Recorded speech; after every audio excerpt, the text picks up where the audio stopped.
O que são armas químicas? Arma química é um dispositivo que utiliza produtos químicos formulados para causar a morte ou lesão em seres humanos, que podem ser classificados como armas de destruição em massa, embora sejam separados de armas biológicas, armas nucleares e radiológicas. Existem quantas armas químicas? De acordo com uma especialista que fez um estudo para uma matéria do portal R7 na Record, é impossível ter certeza de quantas armas químicas existem no mundo. A situação ainda é mais complicada porque muitas dessas substâncias podem ser facilmente criadas, como é o caso do sarin. A primeira arma química a ser desenvolvida. Segundo Aspen de Beddon Golden, especialista em arma química, a primeira delas foi o gás de cloro. A primeira arma química foi o gás de cloro, que sufocava a vítima até a morte. Ela foi projetada mais como uma substância incapacitante do que letal, mas matou milhares.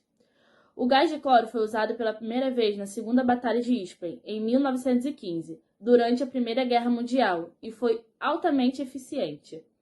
A substância foi substituída pelo gás mostarda, que causava bolhas imensas ao entrar em contato com a pele.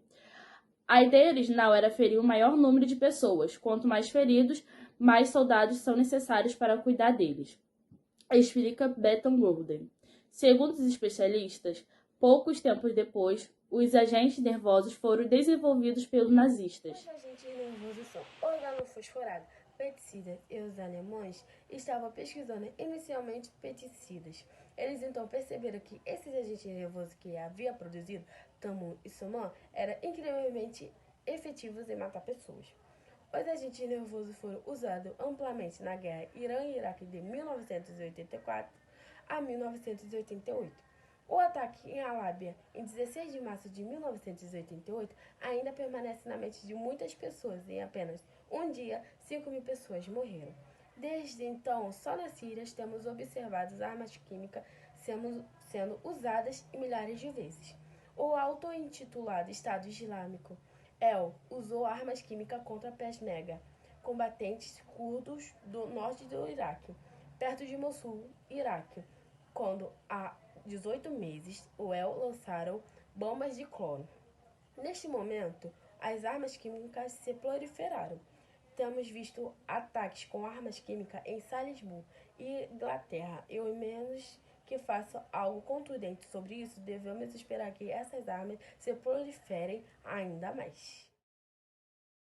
Segundo a bioquímica e especialista em armas químicas de guerra, Camila Colasso, esse tipo de armamento se trata de substâncias altamente tóxicas e produzidas em laboratório.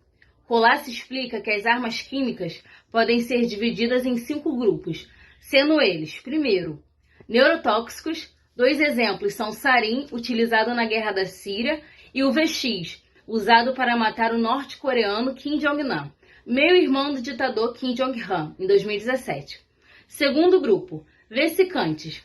As substâncias desse tipo podem causar bolhas na pele e danificar pulmões e vias respiratórias, como o gás mostarda, utilizado na Primeira Guerra Mundial. Terceiro grupo, sanguíneos. Agentes à base de cianeto, que provocam o bloqueio da cadeia respiratória e a falta de oxigenação dos órgãos, foram usados pelos nazistas nas câmaras de gás durante a Segunda Guerra Mundial. Quarto grupo, sufocantes. Armas que causam a sensação de morrer afogado, diz a especialista. Gases e substâncias como o cloro são um exemplo. Quinto e último grupo, toxinas. Compostos que podem contaminar o ar e reservatórios de água de cidades. Colasso afirma que a substância pode causar um impacto muito grande. Algumas armas químicas utilizadas para o terrorismo químico são gás mostarda, sarin, gás cianídrico, gás cloro e VX. Gás mostarda. Este gás é causador de graves irritações na pele e nos olhos, comumente conhecido como agente pustulento. É incolor no estado puro. No entanto, ele é encontrado geralmente na sua forma impura. Sendo assim, possui uma coloração que varia do amarelo ao marrom, possuindo um odor característico de alho ou mostarda. Ele pode infiltrar-se nos olhos, nas mucosas ou na pele, isso também na sua forma de vapor. ou mesmo liquefeito. O gás mostarda foi utilizado na Primeira Guerra Mundial, sendo também utilizado nas lutas militares na Etiópia, em 1936. Ele também foi produzido na Segunda Guerra Mundial, também estocado desde aquela época, sendo encontrado em estoque nos Estados Unidos. O contato com o gás causa lesões no trato respiratório, na pele e nos olhos. Como já dito anteriormente, no entanto, não se restringe a somente isso. Os danos causados pelo gás mostarda, ele também causa supressão da medula óssea, lesão neurológica e gastrointestinal, provocando também mudanças celulares em poucos minutos de contato. A pessoa contaminada chega a apresentar dores e efeitos clínicos em torno de 24 horas após o contato. Não existe antídoto para a exposição ao gás mostarda. O melhor procedimento é se tomar, caso haja contaminação, o afastamento do agente causador, da área exposta ao contato com o compostor. Isso fará as consequências do contato serem reduzidas. Sarin é um composto utilizado como arma química, sendo um composto altamente tóxico, tanto em sua forma líquida como na forma gasosa, que ataca o sistema nervoso central. Ele é um composto orgânico, do tipo organofosforado, sendo usado desde a Segunda Guerra Mundial. Ele age de maneira rápida e é muito tóxico. O sarin pode ser utilizado em mísseis, por exemplo, sendo colocado em mistura com outros compostos, entre eles o isopropanol, o isopropalamina com ácido fluorídrico. Ele também pode ser utilizado em sprays, como gás ou líquido. Este último pode ser adicionado a comidas, de forma a contaminar quem a consumir. O sarin pode matar em questão de minutos após a exposição. A substância penetra no corpo por inalação, ingestão ou também pelos olhos ou pela pele. Os sintomas variam, no entanto, os mais comuns são os olhos lacrimejantes e salivação.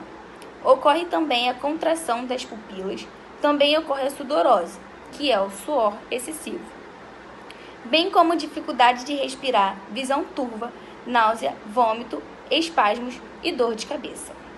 A morte se dá pelo ataque à musculatura, ou seja, no momento em que ocorre o ataque à musculatura corporal, ocorre a incapacidade da sustentação de funções como a respiração, pois ocorre a paralisia dos músculos. Caso uma pessoa seja exposta a uma concentração, por exemplo, de 200 mg de sarin, pode ocorrer o falecimento. Características. A utilização de uma arma química visa vantagens táticas imediatas alinhadas a uma estratégia a longo prazo.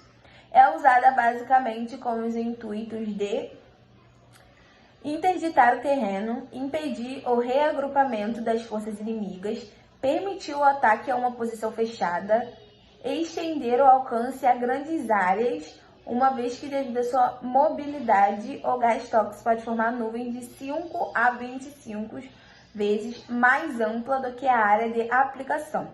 Em todas essas circunstâncias, o elemento surpresa é fundamental para o sucesso da ofensiva.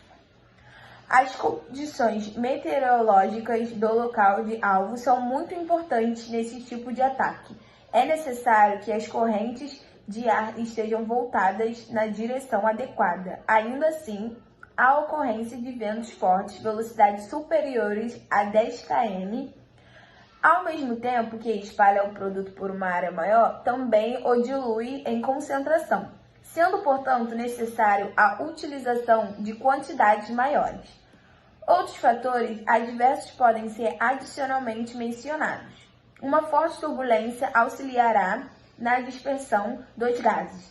A existência de chuvas fortes levará a substâncias tóxicas do ar e um solo numa temperatura mais quente do que o ar sobre ele fará com que as concentrações necessárias sejam maiores do que as previstas.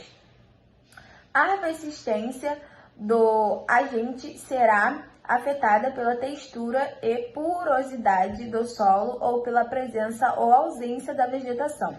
Contaminantes químicos que tiveram penetração lenta na cobertura das árvores ou na madeira persistirão mais tempo nas florestas do que em terreno aberto.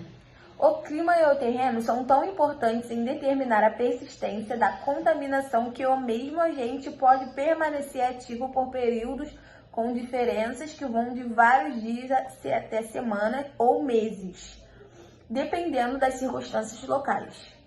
Consequentemente, uma classificação dos agentes químicos como persistentes ou não persistentes somente com base nos diferentes graus de volatilidade é um tanto quanto arbitrária. Os gases podem ser espalhados por obúcias de 155 e 203 mm de artilharia, ogivas de mísseis ou bombas de aviação.